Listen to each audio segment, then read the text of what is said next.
local projects through this funding is a critical piece of our overall wildfire strategy in helping get California to become a more wildfire resilient state. And so this is actually the 10th year that we have provided some level of funding.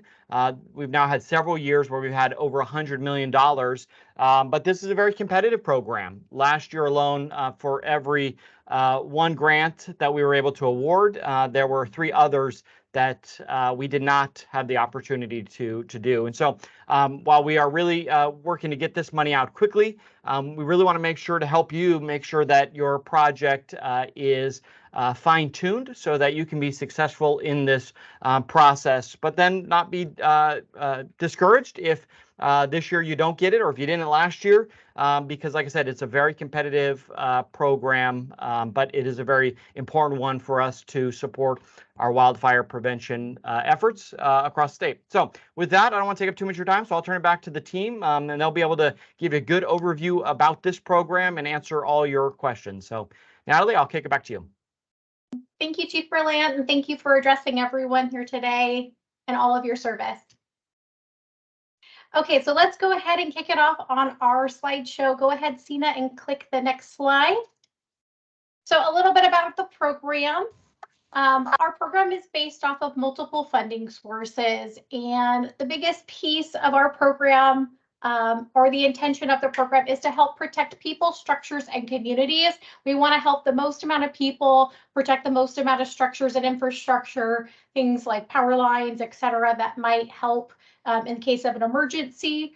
We also want to help benefit low-income and disadvantaged communities. We know a lot of those low-income disadvantaged communities may or may not have access or the same access as other affluent areas when it comes to wildfire. The biggest piece that we realize with wildfire is we want to start early, and we want to make sure there is some sort of mitigation effort. We want to maximize our output and make sure that we put out the fires at 10 acres or less and try to minimize any impact to the public specifically. So fewer starts, fewer acres burned, structures not being damaged, including infrastructure. That's really the main intent of our program. Next slide.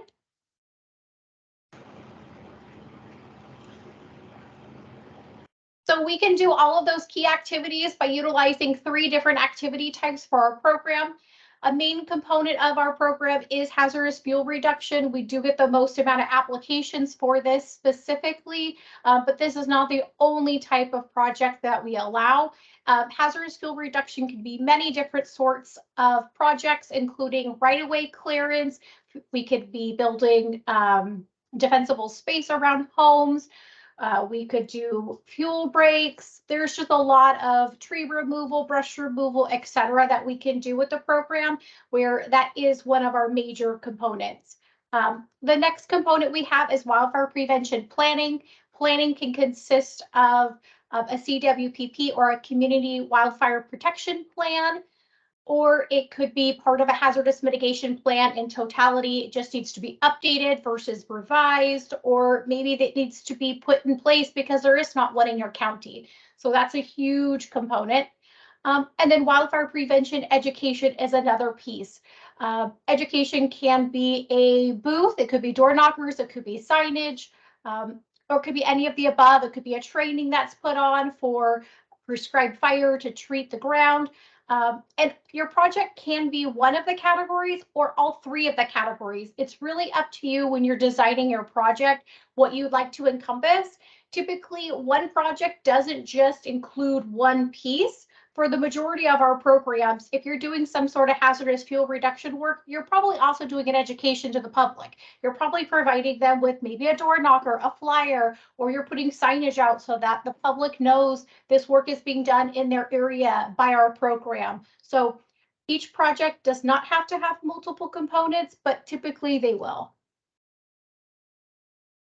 Prescribed grazing, this is another big problem or question that's been coming up lately. Is grazing allowable for our program? And yes, so grazing has always been allowable since 2014. When our program first started, it's always been an allowable piece of our hazardous mitigation fuels reduction work. So grazing typically isn't just the entirety of a program, but it can be if that's what you're looking for in your program. Typically, if you're using grazing, it's to mitigate a specific area on your program or your project. You might be using some sort of tree removal or brush removal as well, or maybe it's part of building out a fuel break. A few big pieces with grazing is the project must be seasonal and temporary. Goats really typically can't be used 24/7. I know that there's a lot of other components that come with utilizing goats or other animals as well. But typically we want to make sure that the goats typically are coming with their own water tenders or tanks that are pulled behind their trailer, and those are also brought with their own fencing. And the last piece is it does have to be consistent with protecting people, structures, and communities. So we do want to make sure we maximize the benefit to the most amount of homes and the most amount of people versus just protecting one home. So if you're doing grazing, it can't just be for one person's property unless that person's property backs up to a huge community, and that community would be saved if there was a huge fire history pattern in that area. So some eligible applicants, there are a plethora of them. You could be a state, federal agency, a Native American tribe, does not need to have a tribal designation from the feds. You could have a JPA as long as all of the JPA participants are eligible. You could be a local government or a special district. Special districts could be water districts, school districts. And if you are a nonprofit organization, such as a fire safe council, a RCD, or any sort of nonprofit organization, as long as you have a 501c3 designation, then you'll be eligible. If you don't have a 501c3 or designation, then you would not be eligible.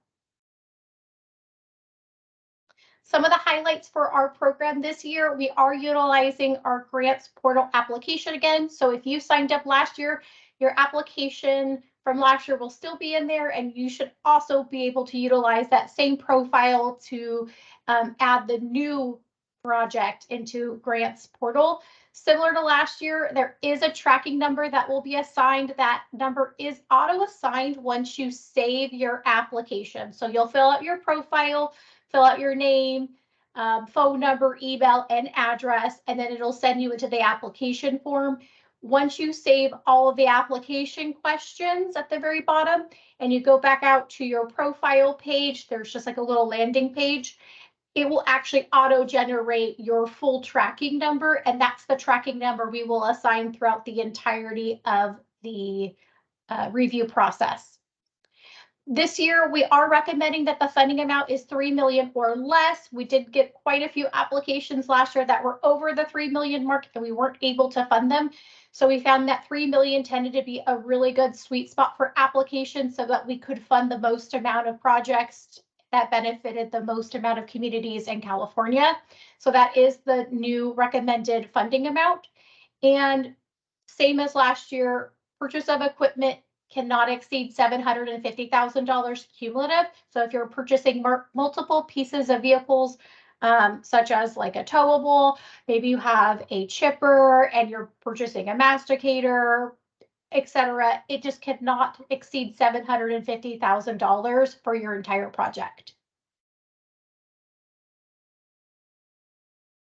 So part of the application process, as I mentioned, is through grants portal. So if you have not linked up or utilize the system, you'll have to register and create your own account. Under there, you'll fill out your profile section and then the application. All of that information is on the website. We do have tutorials posted on the website, and we also have some handbooks that can take you step by step through the process. All of that is posted on the website. So if you're having any trouble or issues, they are all linked there. And if you do have more issues, maybe something's going on with your account specifically, you can reach out to us at the WP Grants email box, and then we can try and go in and see what's going on with your application or work with our vendor to make sure that any issues you're having get fixed. The solicitation did open on November the 1st, and it'll close on December 10th. 2024 at 3 o'clock Pacific Standard Time.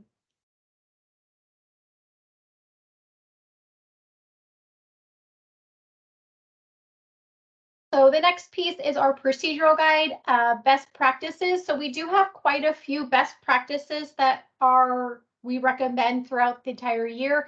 Read the procedural guide. The procedural guide is your handbook. It will show everything that you can do with the project, everything that's not allowable with the project. And I bet if you read through it and you have any questions, all of them can be answered through the procedural guide. It's pretty cut and dry with all the information you're looking for. But if you do want that targeted one-on-one connection, you can still reach out to the local unit foresters in your area for assistance. And then you can work with CAL FIRE regional or programmatic staff if you have some other questions. But we do also recommend that you work with your local unit foresters for your project. It will help with the highly likelihood of success for your project in its entirety, not just the application project or process, but the actual overall intent of your project. Those local unit foresters for your area are going to be your main connecting piece with CAL FIRE as your project progresses throughout the whole process to completion. So we really want to make sure you start early. You talk to them as soon as you have any sort of idea of projects that you want to work on. They can help you improve your ideas. Maybe you're missing a couple components that they might suggest, but just working with the local unit foresters will really help your project be as best as it can be. Some things that we noticed last year in our review process with grants portal is some of the applicants did not submit all the required documentation. So just make sure that when you're filling out your application, you're actually uploading the correct documents inside of the forms. There's a standard 204, 21, and 19 that need to be submitted with the application. That's how we create your agreement package. And then there's a few other pieces that were missed last year, such as the budget sheet. Make sure that you're going through and filling out your budget sheet as well. That's really important. We'll be reviewing your budget along with your scope of work narrative to make sure that they link together. So make sure that those are all attached and that you have signatures on your application. Another piece on there is to make sure you submit your application as well. We had a few applicants reach out to us saying, hey, we didn't get notified what was going on with our application, and we realized that they had never finished the completion form. They had filled it out, but neglected to hit the actual button that says submit. So please make sure that you hit the submit button before 3 o'clock p.m. Pacific Standard Time on January 10th.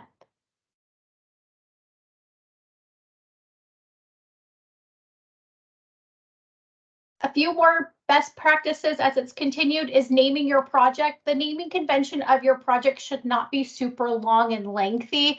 We do ask that you make it a little bit smaller and very targeted to what you're looking for. So some suggestions of that could be, let me think, maybe 22-AEU-North Fork, phase 4, phase 1, whatever sort of convention your project is. Try not to name it something that's very generic that could have multiple pieces to it. North Fork kind of is one of those questions that could come both ways. There is a North Fork in the north and the south, so it could kind of get a little bit complicated. But if you just name it educational project for your county, that would be a great one as well. There's a few that you guys can choose from. And if you have or need help creating your specific naming convention for your project, let us know. But we do advise to keep it short, simple, and to the point. The longer the name, the more confusion it can get. Make sure that you're utilizing the correct naming convention for all of your documents. If your documents were to get uploaded and we realize that they're incorrect or to get lost for some reason, we like to make sure that they are all, apologize for that. We want to make sure that they're all submitted together and at the same time. So specifically, when we're attaching everything in your folder, we want to make sure they say 23-wildfire prevention-your unit and the tracking number along with the form name. That would be very important, specifically if there was to have an incident with your form. We want to make sure we track it as it progresses throughout the years. and that we have the correct forms with your file. If you have a lot of files, this is specifically for if you're having a letter of support or letter of commitment, which we'll talk about in a little bit. A lot of the times you'll have 10, 15 letters of support because your project is working on multiple properties. You'll want to take all of them and condense them into one file, or you can zip them together and then attach them. There is no limit to the number of megabytes that you can attach in the fields, in the upload fields, but there is a limit to the number of pieces that you can upload. So in each upload field, you're only allowed to upload one field. And then also, please make sure that your data is matched across each of the application forms. So if you're filling out your budget sheet, make sure your budget information also matches what's on the application, and then make sure that's also correlated to what's on your scope of work. Because if your budget sheet says you're asking for $1 million, but your scope of work is showing us that you're asking for 4 million, we're going to start to ask questions of where is that money going? So the whole piece should actually showcase where we're spending the money, what we're doing with the money, what we're going to spend the money on, and really give that holistic picture of what your project's going to encompass. So please make sure that all of it matches across the board and that we're not just missing pieces, because at the end of the day, they do need to align in order for us to invoice. And if they're not aligning, so maybe it's in your scope of work, but not in your budget sheet, then we might not be able to invoice for it. So please make sure that it's matched across the board.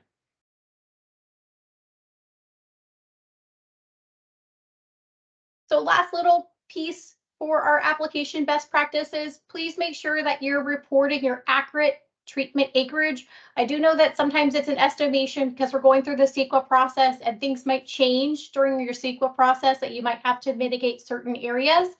But specifically, if you are doing any sort of treatment, we want to get into the same sort of ballpark. So if you think you're going to be mitigating around 30 acres, please put you're actually treating 30 acres down. Again, we understand that it's in that ballpark range. It doesn't have to be exact, but we want to get into that right range. We don't want to over-report acreage because this is information that we do pass out to the governor's office, and we do pass that out to the public. So making sure that you're accurate will help us as well.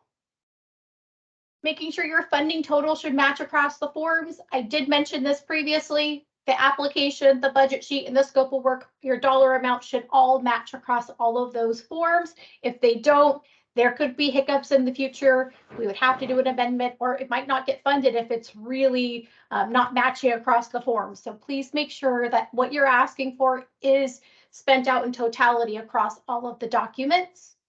And complete and submit early. The earlier you submit it, the less likelihood you're going to have some sort of last minute change or issues.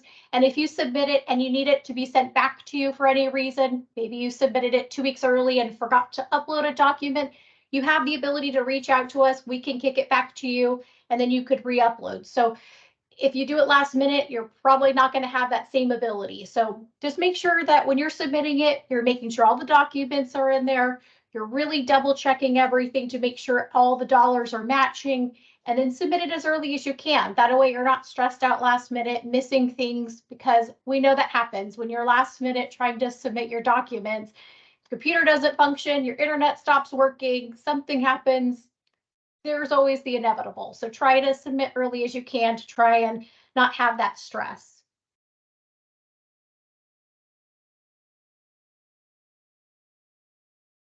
And for the scope of work, Joy, do you want to take it away? Thank you, Natalie. My name is Joy Tucker, and I work in the Northern region. My counterpart in the South is Heather Schaefer. Heather and I are here for support, and we would like to encourage you to contact your local unit forester to discuss your project. If you don't know who that is, we can connect you with them. The next few slides, we will be going over the scope of work, and the scope of work is where we give you the opportunity to explain all the components of your project. I'm not going to go over every single question in the application. We figure if you can't manage to answer each one, then you're going to have difficulty completing your project and submitting the required progress reports. So basically, your first test is completing and submitting all the documentation required. If you do not submit everything, as Natalie already stated, then you are not considered eligible and your packet will not be moved forward for review. Only completed packets are reviewed. As an applicant, you need to consider your audience. The scope of work is not a puzzle, it's not a brain teaser. The scope of work is a tool for people to easily find information about your project. If you are awarded, the scope of work is referenced throughout the life of the project, and is incorporated into the agreement. Your scope of work should be written clearly and allow readers to find information quickly. Think about your style of writing. Are you allowing the reader to access information easily, or is it buried really deep in a lengthy paragraph? So let's go ahead and take a look. We are looking for easily referenced material in these sections. A tip is you might use an asterisk or a dash for ease of typing in the box. And the first thing in the scope of work is the project name and the tracking number. These should be identical to what you filled in earlier in the application process. The project description should include the number of acres that are going to be treated if it's a fuels reduction grant. So section 1 is the primary activity type. There are 3 types of allowable activities, as Natalie already mentioned: the fuels reduction, planning, and education. You may have more than one type of activity in your project, but choose the one that requires the majority of the funds. And as you go through it, different questions will pop up. Section 2 is the degree of risk. Degree of risk does a good job of asking what it needs. So follow the link and then you can re-record the results for your area. Heather? Hello, everyone. I am Heather Schaefer. I am the Grants Program Manager for the Southern Region. In this slide, we'll be discussing the letters of support and commitment. Section 3, community support, which is if you're planning on doing matching funds, this is where you're going to go ahead and discuss that information regarding the funds and what those funds are going to do for the project. It is not mandatory, but it does make the project more attractive, and matching funds should not be included in the total grant ask, as was mentioned with Natalie. When you're asking for your grant amount, that is separate from your match.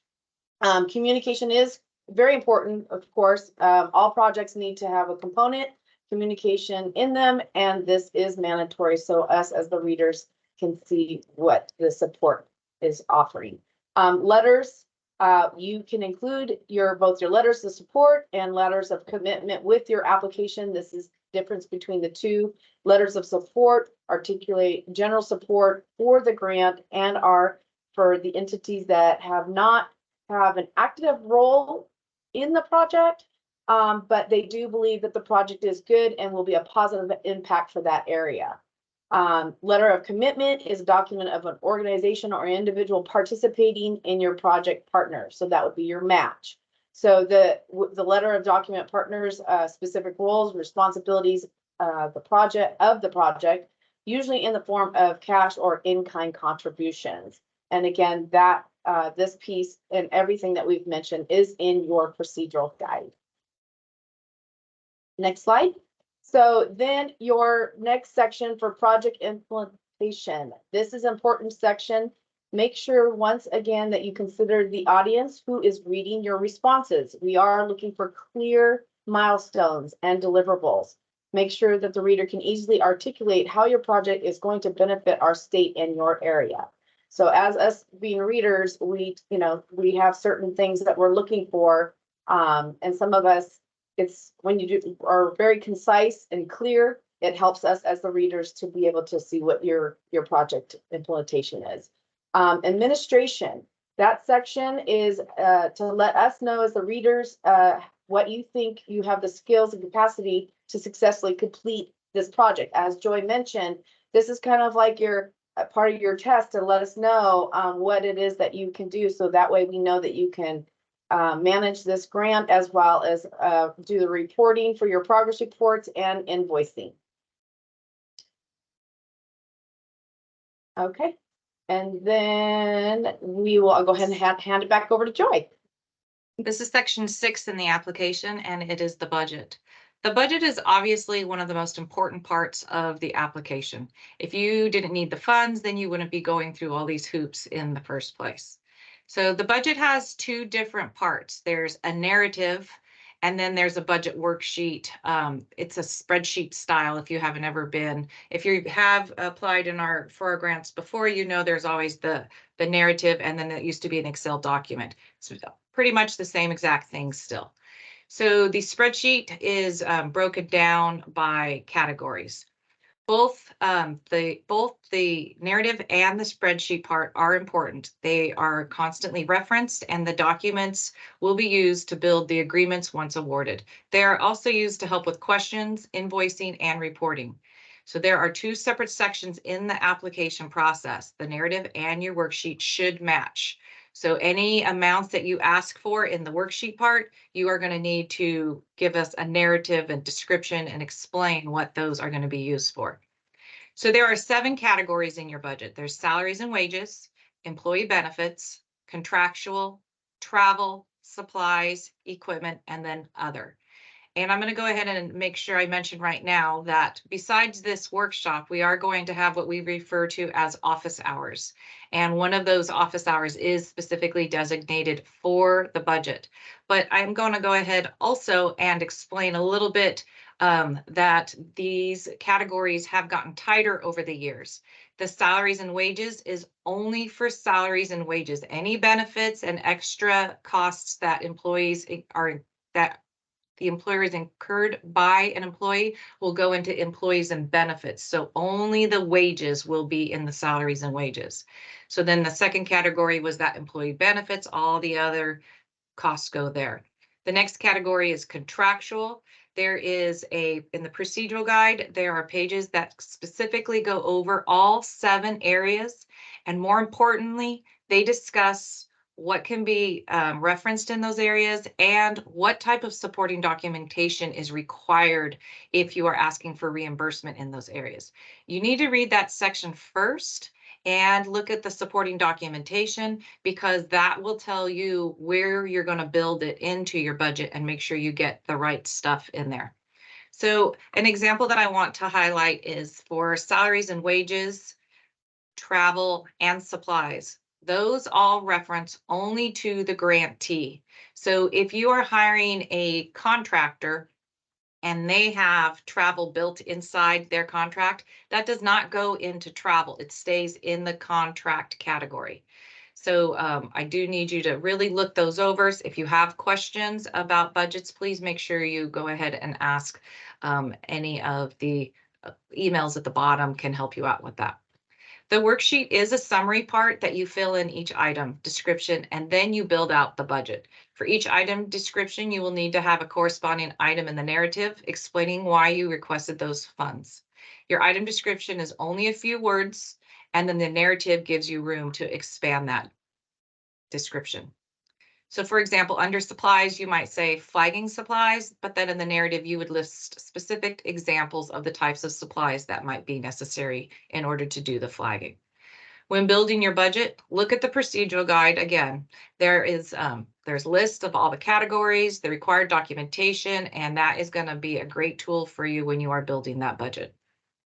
Section 7 is California Climate Investment section, and it's pretty well self-explained in there. So Heather, we'll go to you for the next one.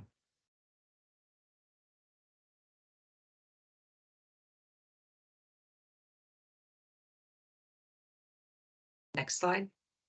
Oh, sorry. Next slide. Oh, that's Joy. Oh, goals. There we go. One more slide, please. Yeah, goals. Thank you. Thank you. Okay, hi everyone. Thank you so much for your patience. Okay, so we have the goals. We have this section is pulled out in a separate section with our online application. It should match your scope of work. There are 4 types of the goals that we look for: acres for the fuel reduction, acres for prescribed fire, educational events. This can be separated into virtual and in-person events, and community plan. The project is fully defined, needs to be fully defined in the metrics and measure progress and the progress and the completion. This again includes, but not limited to, number of acres treated by number of parcels treated for fuel reduction, for dispensable space compliance, and a number of prevention plans created for people reached in the education project. Those are just some of the items to think about. And again, this is in the procedure guide as well. And I'll hand it over to Joy. CEQA is a pretty important part of any fuel reduction work, especially when you are funded with state funds. Projects that require CEQA must provide the CEQA documentation within 12 months from grant execution. You will need to communicate with your unit forester, and groundwork cannot begin until the unit forester has your documentation and says you are cleared to proceed. CEQA costs may be included in your project budget, and we strongly encourage you to communicate with the forester now while you are planning your project. It also should be noted that when it comes to our office hours or any of our presentations, that if you go to ask us CEQA questions, we're going to refer you to not in a large public forum, that because there are so many detailed idiosyncrasies that change what CEQA you need to perform, we will not answer those in the big groups sections. We will answer those on one-to-one. Post-award. Next slide, please. Thank you. This is a good spot to pause and talk about advances for a moment. So let's make sure that we're very clear. CAL FIRE wildfire prevention grants are reimbursable grants. That means you should have the funds to pay for all your expenses in a timely manner. You then show proof that you had the expense and submit for reimbursement. All those guidelines are in the procedural guide. Over the years, we have had opportunities for advances. Other years, that opportunity has been declined and not allowed. We are currently in a time frame that advances are allowed. So if you take an advance, then there is extra paperwork required and extra reporting. The reporting is simple. If you are awarded funds, then you have also been bestowed with reporting. Financial reporting, progress reporting, activity reporting, and final reports. There is also treatment of acres and data that is submitted. So there are some as the slide also states, project photos, pre and post work are also encouraged in that reporting. So some things to remember. The resource saturation. For any that have heard me speak in the past, you know that I place an emphasis on this. This is a concern. If there is a way to articulate in your application where you are getting your resources, please add that in. Our state has and will continue to scramble for resources. Land use agreements. If you are going to be on private ground, you need to address the land use agreements. Add that information also into your scope of work. And deadlines. You need to know what deadlines you're going to need to follow. They start with the application deadline, and then there are reporting deadlines, billing deadlines, and final reporting deadlines. Look over all the deadlines, make sure you will be able to accomplish them, and then go ahead and schedule them appropriately.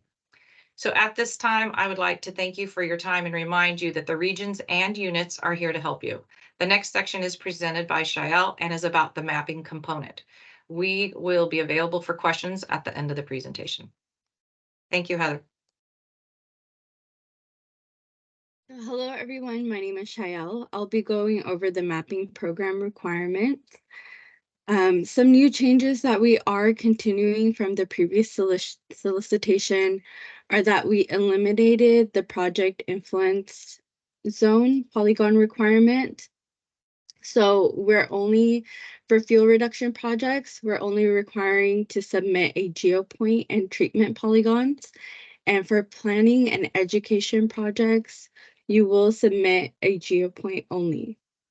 Next slide, please. So just to reiterate, all projects must submit a geopoint. The geopoint should be the center of your project. Fuel reduction projects require a geopoint and treatment polygons. Drawing a polygon for the entire state, unfortunately, is not acceptable. So please keep that in mind.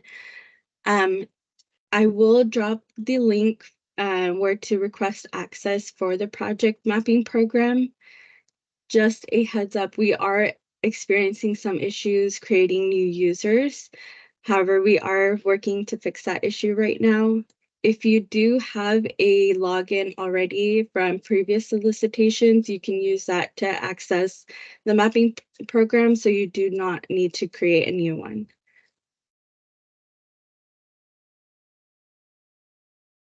Thanks, Shael.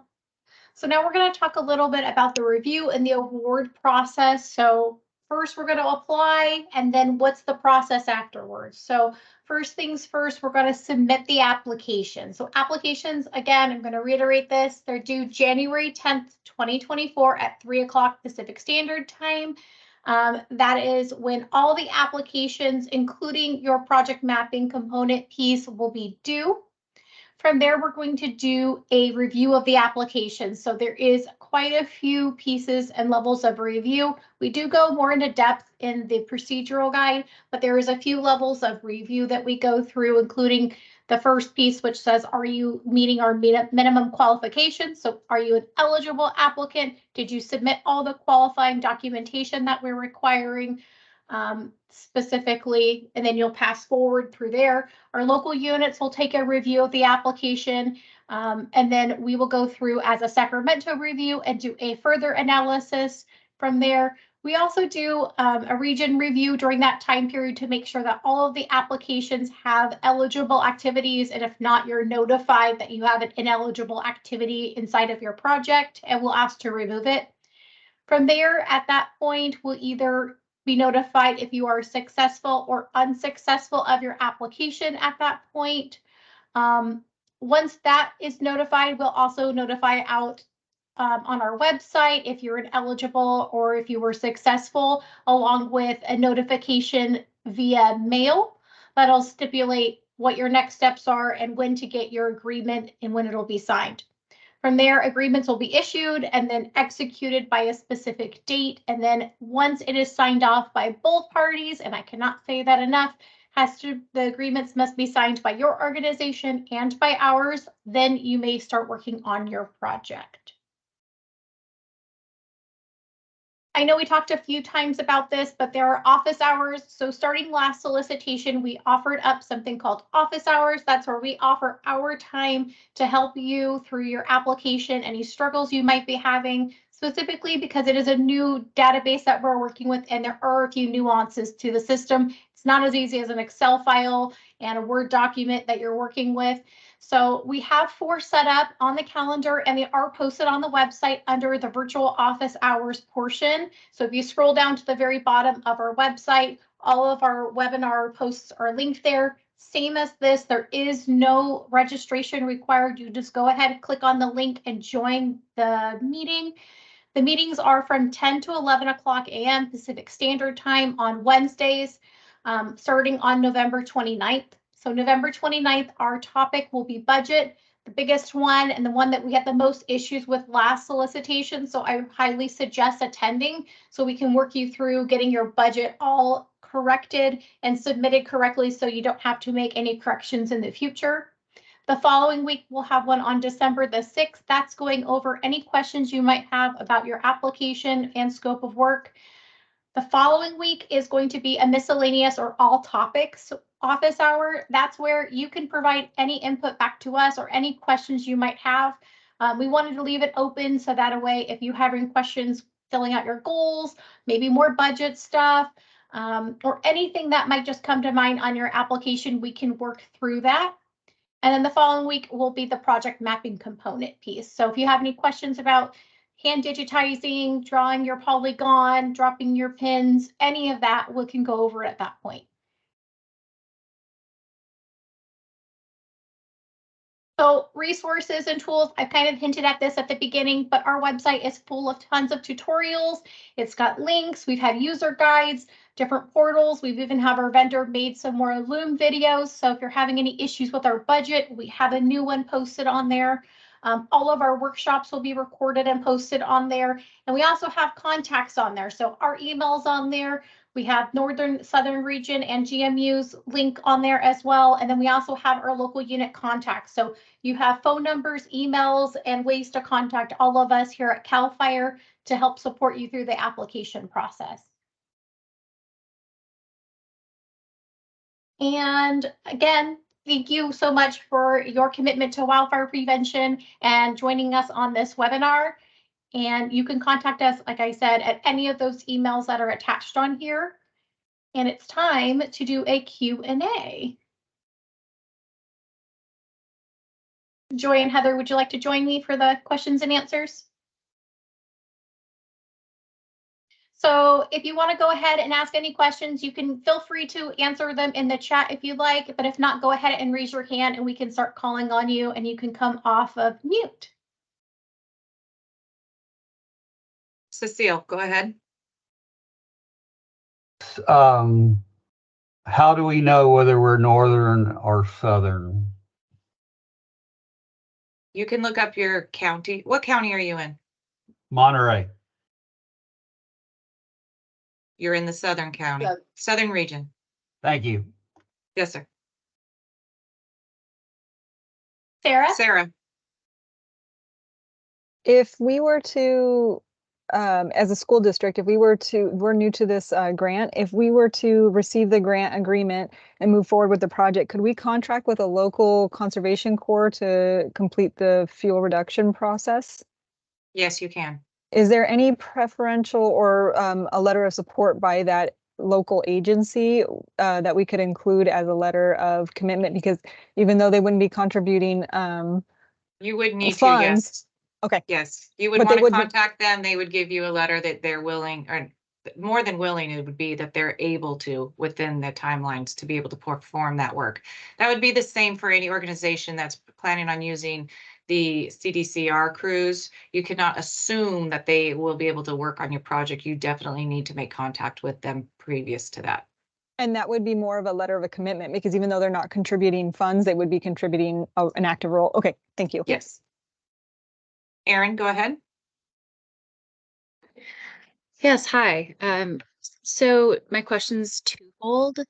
So can you apply for a grant that includes two different distinct like project areas, each with their own management plans that were completed at the same time, as well as a planning phase kind of wrapped into that?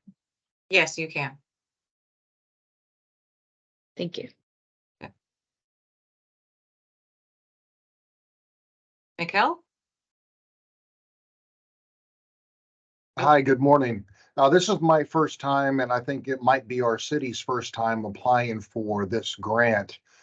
And what we're looking to do is develop a community-wide or city-wide mass evacuation plan, because our city just happens to be surrounded on 3 of the 4 sides by the very high severity fire danger rating. So we were looking to do that. Are the different letters of support or commitment required for a community-based evacuation plan? So no letters are required. It's just depending on what type of project you're doing. If you're saying you're going to do a project and that you have to have certain people involved to get that project done, it is in your best interest to have those letters of commitment, because it shows that you've already done the legwork and that the people that you need in order to finish a project have already said, yes, we will work and move forward with everybody, compared to us wondering, well, do they have the commitment from those other entities? And is it even possible to complete whatever project it is you're doing when you have to have that relationship with them?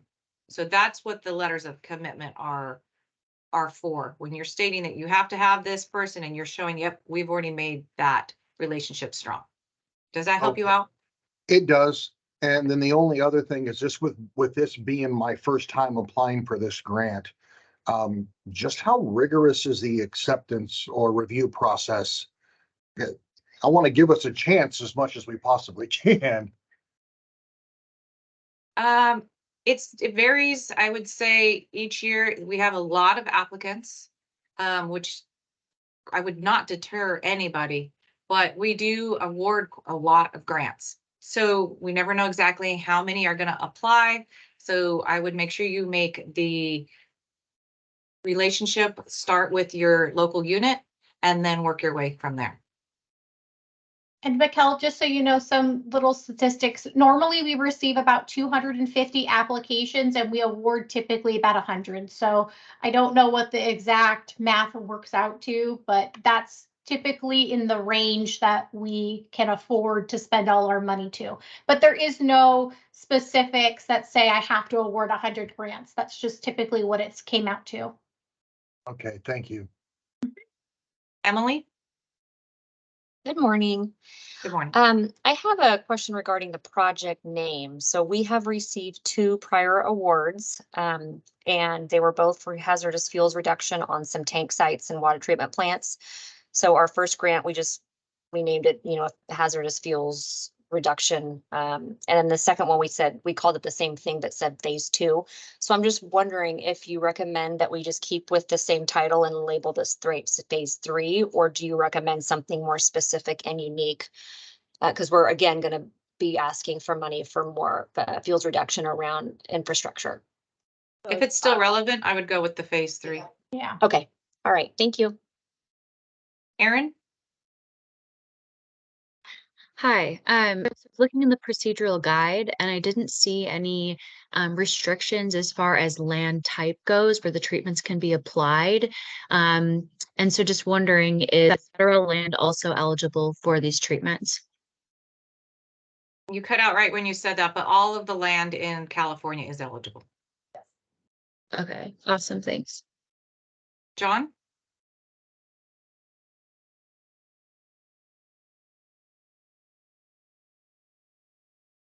John, if you're still muted, if you think you're talking, just in case. We'll come back to you, John. Scott? Wait, Oh, wait. yes, There's John. There's John. I just had another phone call. Yes, can a small, densely populated community HOA with about 500 residents apply? Or are you more likely to fund a larger collaborative of applicants? The applicant depends on if that HOA is a 501c3. Doesn't matter the size. It has to do with whether you're an eligible applicant. Right. Most of the times HOAs typically tend to be 501c4, so you definitely want to check on that. Thank you. Diane, I don't have a last name. Hi, this is Diane Bennett from Tuolumne Fire Safe. I had a couple of quick questions. I obviously missed the project end date. What would be the end date for the grants? So the funding allows for the projects to go till March 15th, 2030, but we definitely want you to get started and do it as soon as possible. Right. Do you have a specific end date for yours in mind? Well, not at this moment, but you would like them done earlier. Unless it's a large project. Okay, you did sort of answer this to the FAQs. It was a question about planning and development of projects. Does that mean we could get funds like to look at, we think this area needs fuels reduction, but we need to determine the boundaries, the costs, and those type of areas? Is it like planning and development for future fuels reduction projects? Or is it just for the, I think it's a planning and design? Or is that just for planning grants? And then the other part of that is, would that include CEQA? CEQA is included. It'd be best for you to go ahead and call Heather afterwards, and then she can get some of your specifics answered. That's absolutely perfect. And last round, it was suggested that if you had kind of like not necessarily contiguous, but very adjacent areas that needed work or project areas, they could be combined into one application instead of, yes. That's Okay. still fine. Thank you. Thank you. Scott?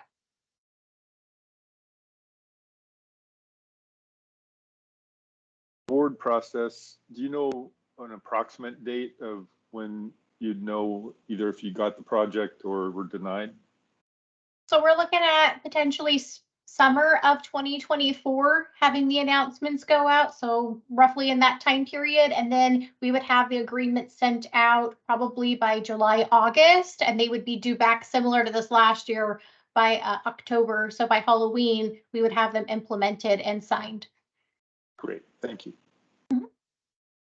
James?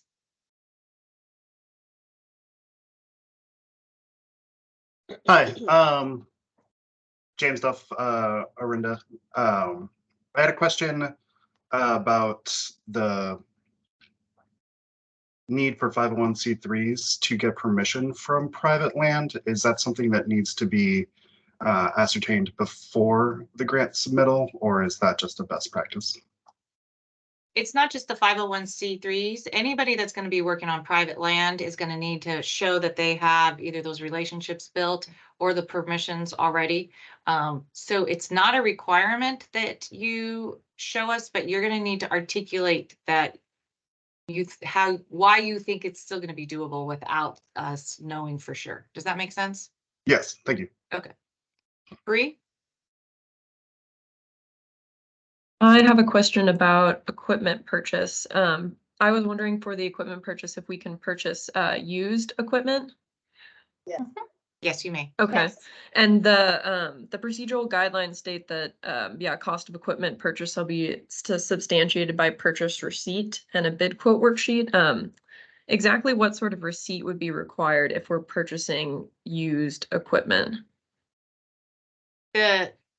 Whoever you purchase it from, they would still need to give you a receipt. Yes. Okay. And then I had one other question about the negotiated indirect rate. We're the consulting foresters for a tribe, and they have an indirect rate that's higher than 12%. And it looked like in the procedural guidelines that if we have a higher indirect cost rate, we can provide additional justification. Do we need to work with our local unit forester during the grant application process to discuss this Yes. rate, or do we just need to put it in the grant application? You need to talk to them. Mm-hmm. Okay. You need to let great. them know and then put it in the application along with all the justifications, because internally we do have to get that pre-approved before we can do the approval for your grant. Okay, great. Thank you. That's it. Thank you. Kathy? Yes, I'm with the Fire Safe Council in Northern California, and you have said a number of times that you have to be a 501(c)(3). In our case, we use our local Chamber of Commerce Foundation, and that's acceptable. I don't know about the Chamber of Commerce. I haven't checked into that one. So give me a call afterwards and we can sort it out. Okay, thank you. And then I'd like to remind everybody, and particularly in the chat, that this is a public meeting and this is not a venue for you to sell stuff. So if you could please refrain from continuing to post about things that are for sale or services, we would appreciate that. It clogs up the chat. Thank you. Let's see, Kathy Baxter? Or is her hand still raised? I think we just did that one. Yes, that was me. I already did it. Okay, hand down, please. Andrew Johnson. Yeah, so as we know, different activities are going to cost different amounts in different parts of the state. And I'm curious to know, to what extent do we need to be acquiring bids from potential contractors for labor, if that's implementation services, just to justify the costs that we end up requesting in the grant? You don't need to for your application, but you do definitely need to be able to justify if you're having some higher expenses of why you think that they're going to cost that way. So either from past experience or bids you have or something. So it's not a requirement, but you will need to be able to explain it somehow. Would providing like 2 or 3 different quotes from similar contractors suffice? It definitely would. That would help. Okay, thank you. Yes. Kathy Barton. Oh, thank you. A lot of Kathys on this call. Okay, I'll give the name. That's fine. This is another project period question. I'm thinking about in terms of budgeting.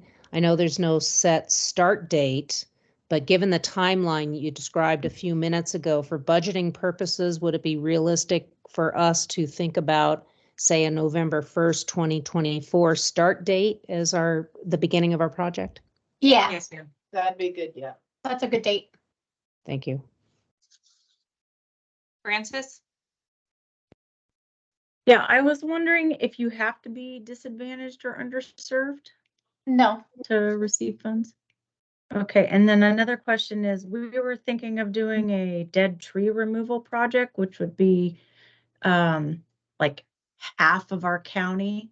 So would that be an eligible project? And would you have to pin every single dead tree you were going to remove as your project?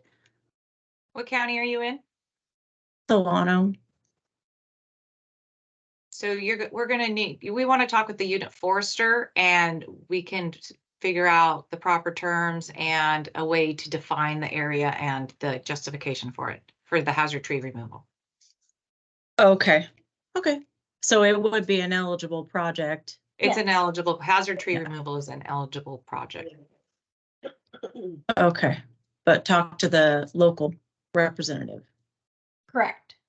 You'll want some more specifics to be worked out for your application. Okay, and so where do I get that? I'm sorry. I cut you off. Go ahead. No, go ahead. Oh, I was gonna ask, how do I know who the person I need to contact? Is that on your website? Yeah, if you go on the website in the top right-hand corner, there's a link that says local unit forester, and it'll be linked by county. So you just scroll down to Solano County and it'll show you who that is. I don't know off the top of my head. I normally That's do. okay. I can find that. Thank you. No problem. Tracy? Yeah, hi. So I just wanted to know your thoughts on, I work for a state agency. We own, manage, conserve lands. This particular instance, it's in southern, extreme Southern California, and we host CAL FIRE Incident Command. Every time there's like a fire in our, pretty much our immediate area. We also own all the water between these two little towns.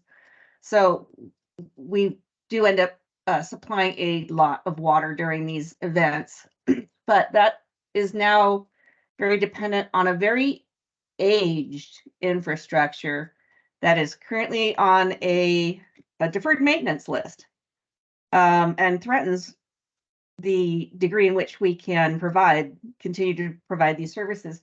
And I know this isn't really about prevention, but it's really about like our efficiency. The project I'm thinking about is really about the efficiency in which we can assist CAL FIRE in getting set up and the robustness in which we can continue to provide the water. And I'm wondering if that sounds like an eligible project, because I'm not sure. It Like, seems to be more suppression based than it would be prevention based, since you're utilizing it typically for more suppression activities.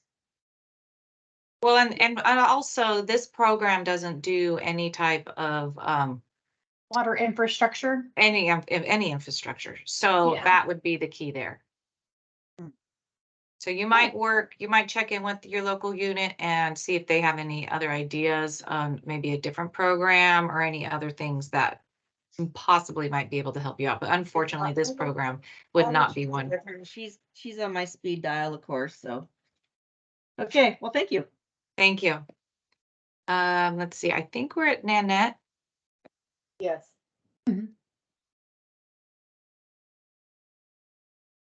Nanette? She's still muted. We'll come back to her if she's still there. So Frank?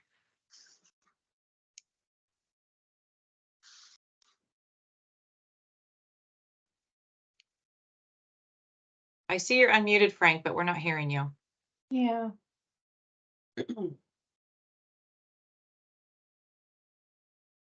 We'll come back again. Let's try Mark Evans. Yeah, hi, can you hear me? Yes. Yep. Okay, Mark Evans, I'm Fire Safe Moraga, Orinda. I guess you mentioned, I'm trying to make sure I understand who my unit forester is.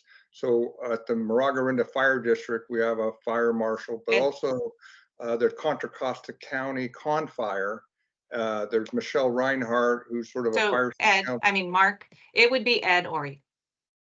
Pardon me? Ed Ori. Ori. Yeah, Ed Ori. Thank you. Thank you. Nanette, we want to try you one more time? Can you hear me now? Yes, I can. Yes. Thank you very much. Nanette Vinesh, Devore Rural Communities Fire Safe Council, and in the process of starting a FireWise community. We have not yet obtained our 501c3. Is a fiscal sponsor. Can we get a fiscal sponsor to help us apply for this grant? Yes. For fuels reduction, we have 8 households plus dead tree removal. Our local community has a 501c3. Would I be able to possibly go in under theirs, or would it have to be up to them to let our Fire Safe use their 501c3? Nanette, I would suggest you go ahead and call your regional person, and then, which I think is Heather, because I didn't recognize the area. What county are you in? San Bernardino County. I think it's David Haas. Yeah. So go ahead and call Heather, and you guys can work out the possibilities of who you could work with. Yes. But again, a fiscal sponsor is acceptable. Yes. Okay, thank you so much. Sure. Frank?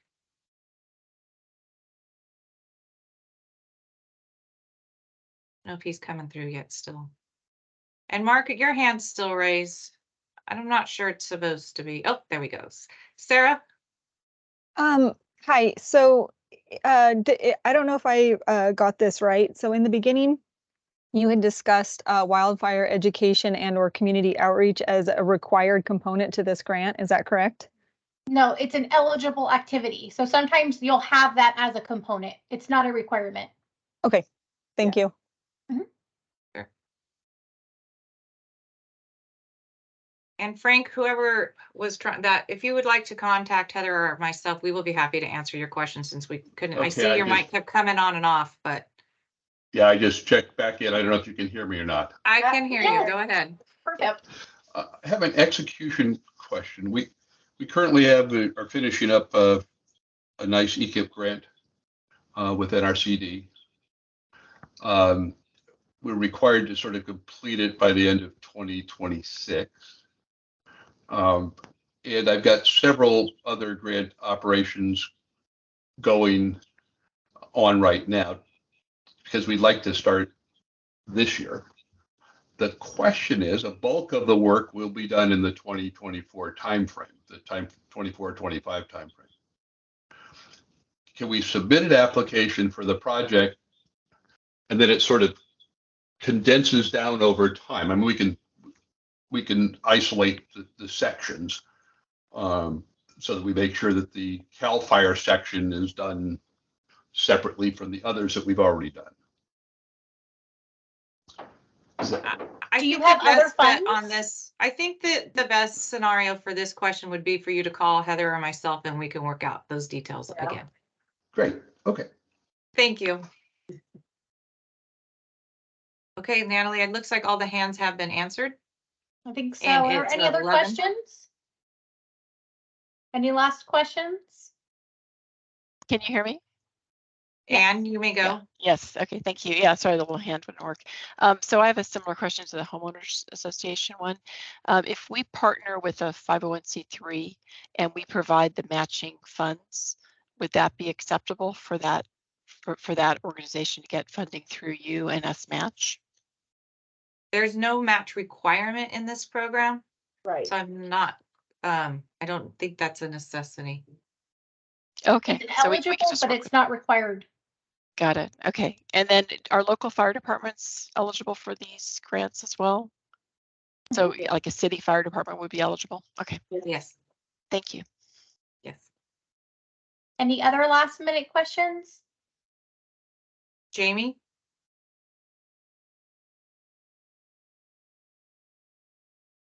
You're muted. Can you hear me now? Yes. Yeah. My question is that we're looking at, with our partnering CAL FIRE, local CAL FIRE, putting a small water tank for suppression for them. Is that eligible or It is not. No suppression is eligible. Okay, so no And then it suppression would at be all. considered a water infrastructure as well, so that wouldn't be eligible. Okay, okay, thank you. Sure. Sarah? Oh, sorry, ladies, last question. If we as an agency were to provide the matching funds for what we were requesting, would we submit that as a letter of commitment separate, or would we include that in the narrative, or both? If you're the grantee, you could put it in the narrative. If it's another entity that's putting the matching in, that would be a letter of commitment. Thank you. And in the narrative, both. Yeah, of course. I would. Yes. Diane? Just a comment. Thank you for doing the office hours again this year. I found them really useful and helpful last year. Awesome. thank you. Thanks. Very good. Thank And you. Chris.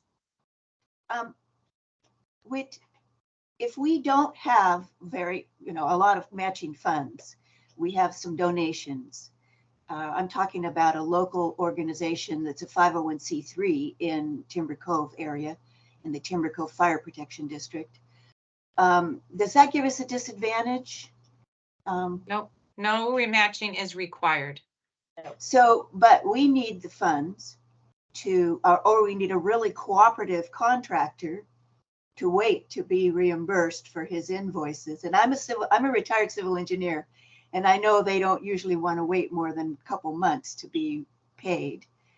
So, I mean, I'm going to apply for an advance, but it sounds like it's not real likely. So I think it would behoove you to give Heather or myself a call and ask so we can get more details about your organization, and we could explain which ones. It's also in the procedural guide of who is allowed to have advances, and they are usually approved. So depending on what type of organization, if it's an allowable organization, those advances are most often approved. And I just want to make one quick comment.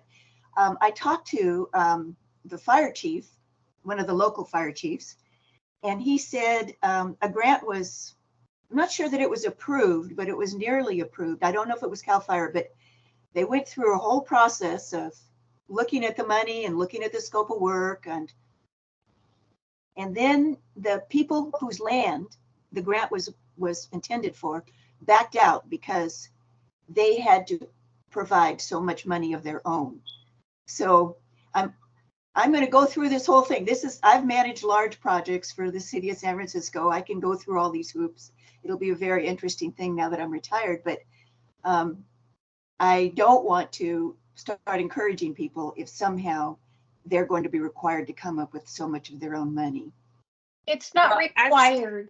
Well, I will state that this grant does not require match. I don't know what grant he was referring to, but this is a reimbursable grant.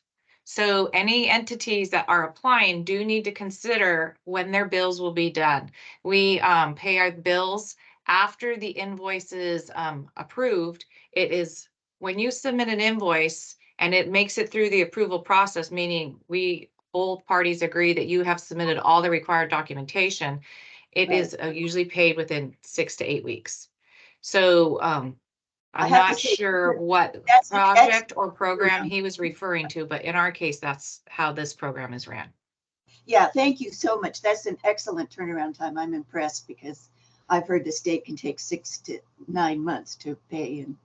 And I'm not sure the contractors that we have, the local contractors we have in mind, can wait that long. So, but thank you. This is wonderful. Thank you. Chris Bachman is, I think, our final one. I think so. Thank you. Chris Bachman, Contra Costa County Fire.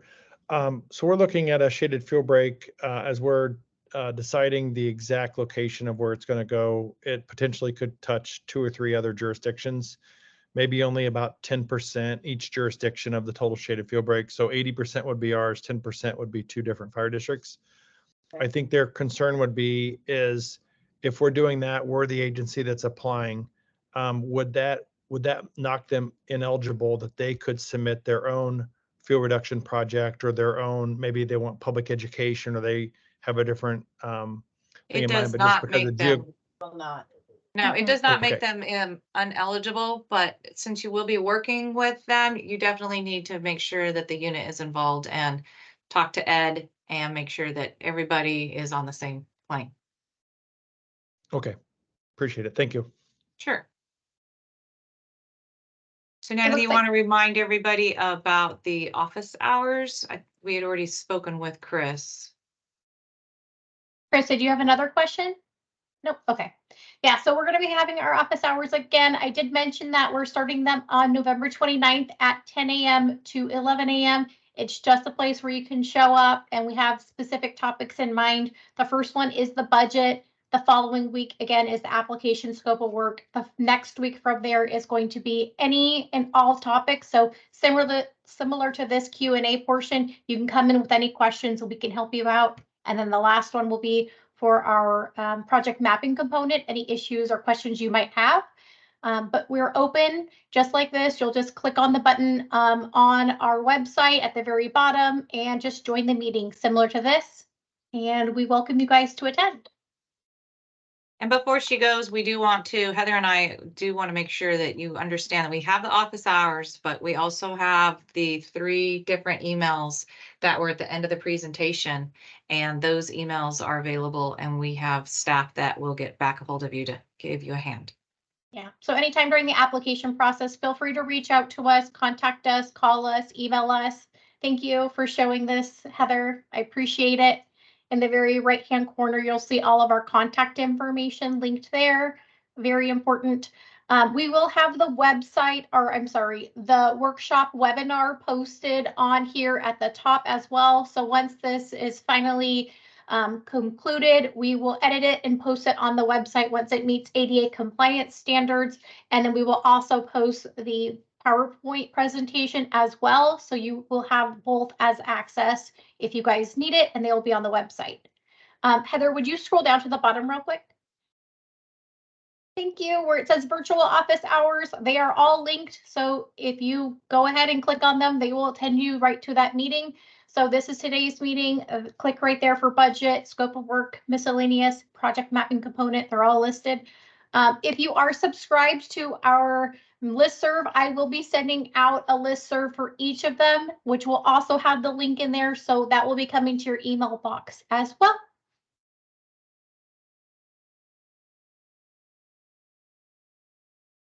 Thank you. Thank you for the very much, tutorial, Natalie.